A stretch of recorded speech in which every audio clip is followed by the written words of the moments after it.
Sige na. Hello mga Mima, for today's video ay magluluto ako. Nilaga na naman ulit mga Mima. Meron ako dito ito, pichay, tapos meron din akong upo, tapos ito, sibuyas na may dahon mga Mima, no? Bali, hahaluan natin siya ng isda. Ayan yung miming namin. Ano na, pagod na pagod na. Ayan, di ba? At yung sa likodan ko, yung nag-ayos ng isda.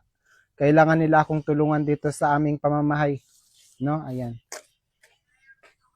Sige mga Mima, abang-abangan nyo lang muna yung ating mga lulutuin mamaya, no? Mag-upload lang ako mamaya-maya. Uunahin ko muna itong i-upload mga Mima. Magpe-prepare muna ako mga Mima para yung video ba natin tipid-tipid. Panoorin nyo din yung pagluluto ko mga Mima ha. So yun lang, maraming salamat. Bye-bye.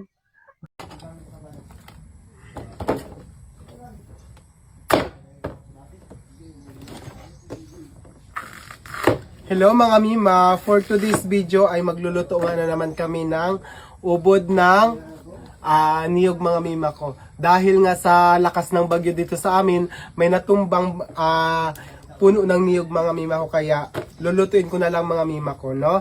Ayan, gagayat-gayatin ko lang ito mga Mima ko, tapos gagataan ko pala to siya, lalagyan natin ng toyo, tapos haluan natin ng ito malunggay mga Mima ko, o, di ba? Pang masarapan na yan mga Mima. So ayan, di ba? Gayat-gayatin ko lang siya sa ganitong hiwa mga Mima. Oh, yung manok talaga. Kayo kung saan nagbablog ako ha. Ayan. Hati-hatiin ko lang 'to mga Mima, tapos magluluto tayo mamaya. Ayan na. Kayo ba mga Mima, mag-comment kayo anong masarap na luto dito sa ubod ng niyog. Ayan. O, diba, ilagay natin dyan. Ayan. Sinadyo, okay na yan.